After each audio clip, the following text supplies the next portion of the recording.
Welcome to Our Girl Relationships. We talk about the problems people face in their day-to-day lives. Let's start with the video. Hey guys, I'm a 29-year-old woman and this is my first time posting here. I'm feeling pretty upset and conflicted right now. Let me give you some backstory. A few years ago, my dad married a woman who had a daughter from a previous marriage. At first, I was happy to have a new sister, but things quickly turned sour. My stepsister, who I'll call Amy, has always been jealous of me and my relationship with our dad. She's made several attempts to sabotage our relationship, and it's caused a lot of tension between us. Fast forward to last year when I got engaged to my fiance. My mom was thrilled and wanted to help plan the wedding. She even offered to pay for most of it. I was excited to have her support and involvement, but Amy had other plans. One day, I discovered that Amy had taken my mom's name off the wedding guest list without her or my knowledge. I had given her the task of sending out the invitations because she wanted to help out, but I went over the list again because I'm somewhat of a control freak. That's when I noticed my mom's name is crossed out.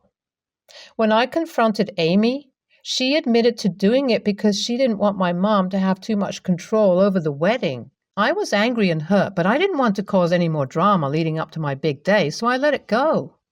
The discovery of Amy's actions made the wedding planning process incredibly stressful for me. I felt like I was constantly walking on eggshells, worrying about what other underhanded things Amy might be doing behind my back. The realization that she was willing to hurt me and my mom, and just to assert control, was a harsh reminder of how toxic our relationship has become. I couldn't even understand why Amy felt the need to interfere with my mom's involvement in the wedding planning. My mom had always been supportive of Amy and had never done anything to warrant such hostility. It was as if Amy was trying to punish my mom for being a caring and involved parent, which made me feel even more protective of my mom. As much as I wanted to confront Amy and demand an explanation, I knew that it wouldn't change anything. She had already shown me that she was willing to do whatever it took to get her way, and I didn't want to give her any more power over me. So I decided to take the high road and let it go, hoping that Amy would come around eventually. I never told my mom what happened because I didn't want to worry her or spoil the excitement leading up to the wedding. On the day of the wedding, everything went smoothly and it was a beautiful ceremony. However, when it came time for the reception, I noticed that my mom seemed distant and upset. I asked her what was wrong, and she told me that multiple people had given her weird looks and asked her what she was doing there. I was so confused, but I had a gut feeling that this had to do with Amy. So I found Amy and asked her what she had done this time. She just had this nasty smirk on her face and told me that my mom got what she deserved. I don't understand what she meant by that, but I immediately kicked Amy out of the wedding. I asked some of the other wedding guests what Amy had told them about my mom, and some of them told me that rumors were being spread that my mom was mentally ill and trying to break up the relationship between my dad and my stepmom. I'm so done with Amy. I cleared up the rumors, of course, but my mom was really sad for the remainder of the day, and it pretty much ruined my wedding. Update 1. Unfortunately, things only got worse from there. A few months after the wedding, my dad died unexpectedly. It was a devastating blow to our family, and we are all still struggling to come to terms with the loss. But amidst the grief and mourning, Amy shocked us all by asking for her inheritance right away. It's as if my dad's death was just a business transaction to her, and she didn't even have the decency to wait until we had all had a chance to process our emotions. I was furious at her selfishness and insensitivity, and I couldn't believe that she could be so selfish in the wake of our dad's death. It was clear that Amy had no actual love or respect for our dad, and her actions only confirmed that she was in it for the money. Despite my anger and disappointment, I tried to keep my cool and remain civil toward Amy. I knew that my dad would have wanted us to stick together as a family, even if it meant putting our differences aside. But it was hard.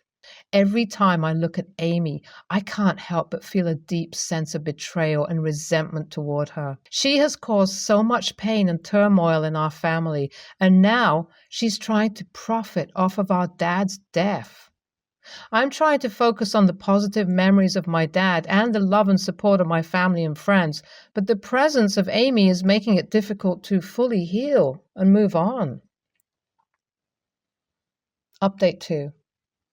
As we were going through the process of sorting out my dad's will, my stepdad told me that my dad had left a substantial amount of money and property to both me and Amy. But when we got the official will document, I noticed that there was a strange clause in my dad's will that stated that Amy would receive a larger portion of the inheritance if I consented the will or tried to take any legal action against her.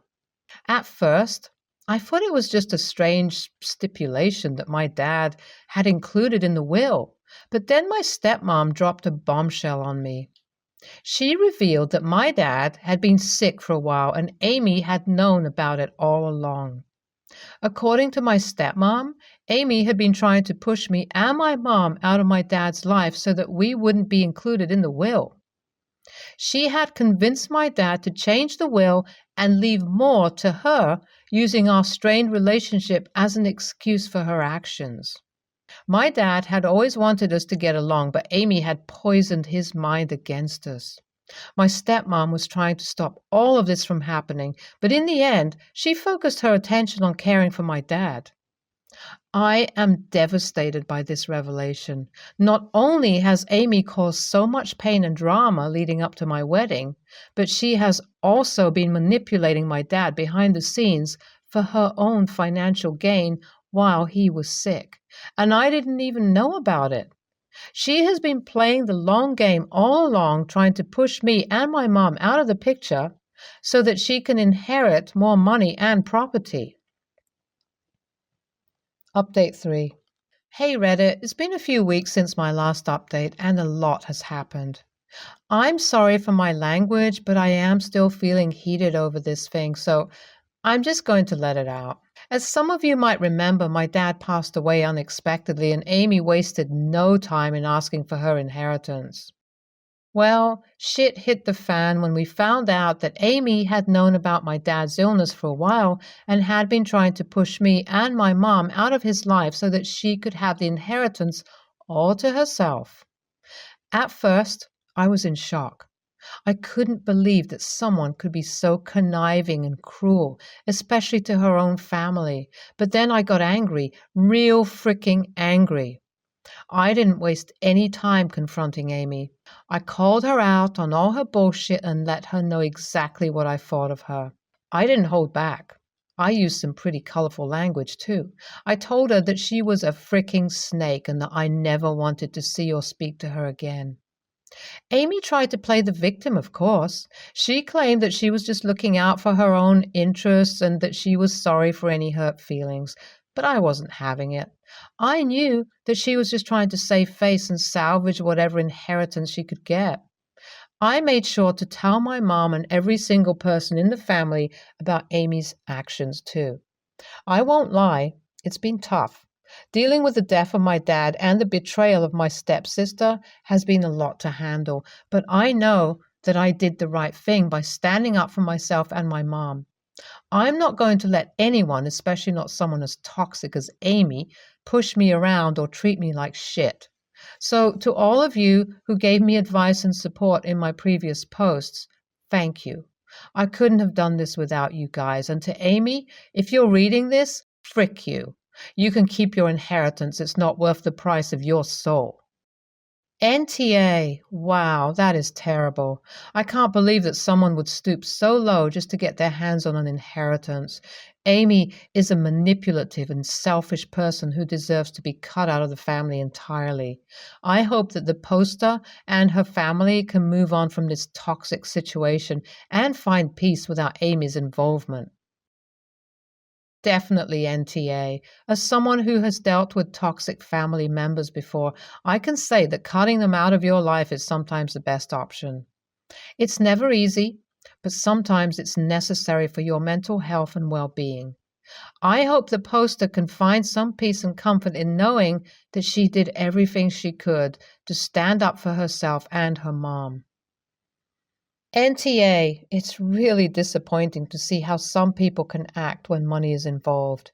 Amy's behavior is despicable, and sadly, she was willing to sacrifice relationships with her step sibling just to try to get a bigger piece of the pie.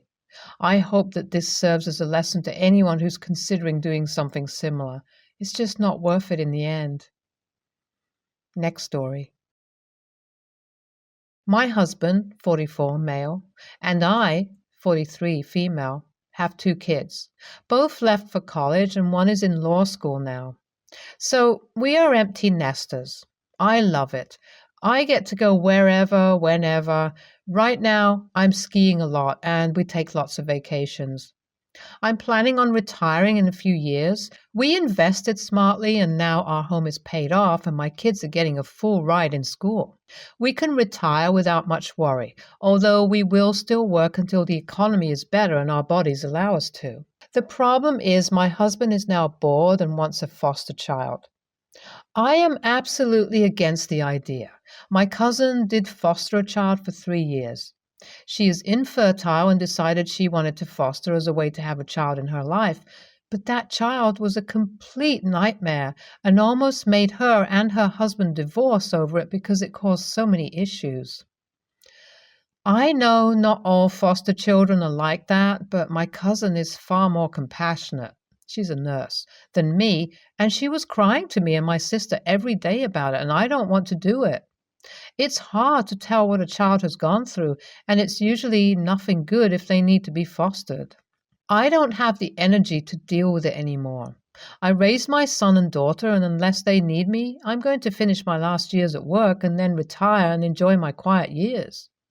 My husband constantly badgers me to reconsider, and I've told him I'm not going to. He argues it will be like having a child again, and I told him I don't want that. I told him to find a volunteer position at a school or go down to the children's wing of his hospital. He is a doctor. If he wants to spend time with children. He also works outside the home while I have a hybrid job, 3 days in the office and 2 days at home. So I feel like any foster child will just become my responsibility.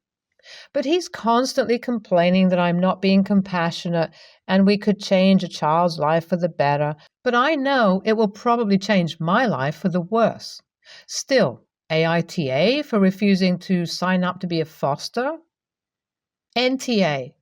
No couple should bring in a foster child unless both parents are completely on board. To do otherwise would be to breed resentment and ultimately a bad situation for a child who needs a loving home. Your husband is not TA for wanting a foster child, but he is TA for pressuring you to foster when you've repeatedly made clear that you do not want to. Your husband is welcome to volunteer with children or do other things he finds fulfilling. If he wanted to get divorced and foster a child himself, that would be his right. But it's not right for him to pressure you to foster a child you don't want. Enjoy having an empty nest. NTA, I'm going to bet you did the bulk of raising your children while he worked long and odd hours the way most doctors do. You've paid your dues and deserve your time off from parenting. Yes, it's never done even once they move out, but you know what I mean. I don't know much about it, but I'm assuming the foster agency would decline you guys anyway, as you're not on board. Next story. My niece's birthday is in mid-December. My son was in the hospital for almost the entire month of December. During that time, I rarely went anywhere except for work and occasionally home to get clean clothes. My dad and sister also frequently came over to help with things, bring food, sit with him while I took a shower and things like that. I did not attend my niece's birthday, wasn't even thinking about it at all. I also forgot to text her happy birthday. My dad also missed her birthday because he was helping with stuff at the hospital. So no one from her mom's side of the family was there except for her mom. Now that my son is back home, my sister and her husband brought my niece to visit. At one point, after my son fell asleep, my niece said to me, "Just so you know, it really hurt my feelings that you didn't wish me a happy birthday, not even a text." I was a little miffed that she would hold on to something like that when my son and I just went through something horrible. But birthdays are a big deal when you were 15. So I just said, "It slipped my mind. Happy birthday." My brother-in-law said, "She was pretty upset no one from your side of the family was there." I just stared at him for a second. "Yeah, I was at the hospital with my son. Kind of weird that you forgot that." He said, "I didn't forget, but you took over everyone's attention for a month. I don't think it's too much to ask that you apologize to my daughter for making her grandfather miss her birthday." My sister said that we should talk about something else, but I said I thought it would be better to cut the visit short since my son was already asleep anyway. My niece said, "So you would rather leave us than acknowledge you hurt my feelings?"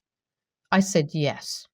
My sister gave me a hug and said they would visit at a better time. But her husband said, "Don't worry, honey, your uncle is just a jerk. It's nothing to do with you."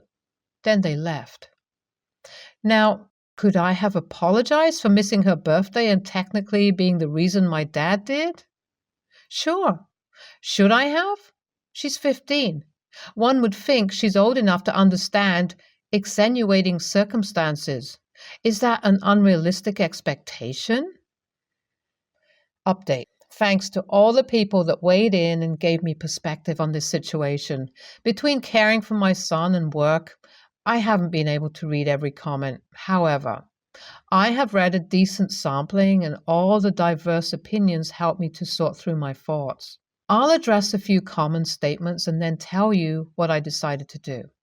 I know it is difficult to comprehend what a situation like this entails if you've never been in it.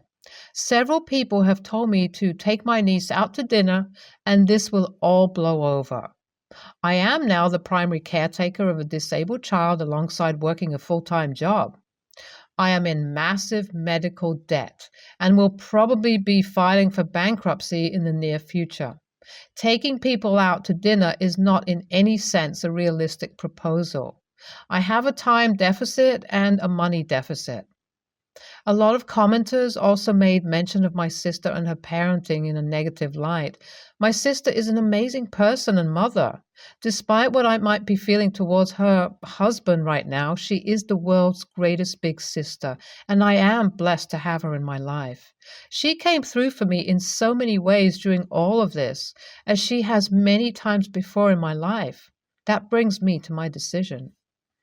I made the difficult judgment call that I didn't have the appropriate emotional resources right now to handle this conflict without potentially causing a further rift in the family. I wrote my sister an email expressing my gratitude to and love for her. I then explained that I am going to be limiting contact with her husband and daughter temporarily while I handle the situation with my son. I don't have the emotional strength right now to address the issue with them and be 100% confident that I won't say something I might later regret. I told her that however she needs to handle my decision, I will accept and respect. I just sent the email and I am nervous. Even with everything going on right now, I am scared of possibly losing my closeness with my sister. My son is my main priority though, and I have to focus on him. Thank you to everyone for your perspectives. The wide variety of responses help balance me. And some of you might be the reason I didn't make a big mistake like calling up my brother-in-law and cussing him out. Things will be difficult moving forward, but I have hope they will improve with time. NTA. The 15-year-old isn't an a-hole. She is 15 and is a little self-centered, but she has time to grow out of it. She doesn't have the life experience to truly understand what you and your family have gone through. In her head, you weren't the one sick, so why did you forget about her? Her parents, on the other hand, are huge a-holes for not correcting her when she brought it up and then not explaining to her the reason why people were busy was someone was very sick. If she was still hurt, maybe they could have thrown her a half birthday party in 6 months when your son was hopefully feeling better. ESH, your brother-in-law more than you, but when your niece said you hurt her feelings, you shouldn't have just blown her off. Apologize and let her know it was a hectic time for you. Then, if she's still rude, sure, but she didn't seem that rude to begin with. Kids and teenagers are self-centered and sometimes need things explained more clearly that you weren't trying to hurt them. Stay tuned for more stories from our girl relationships.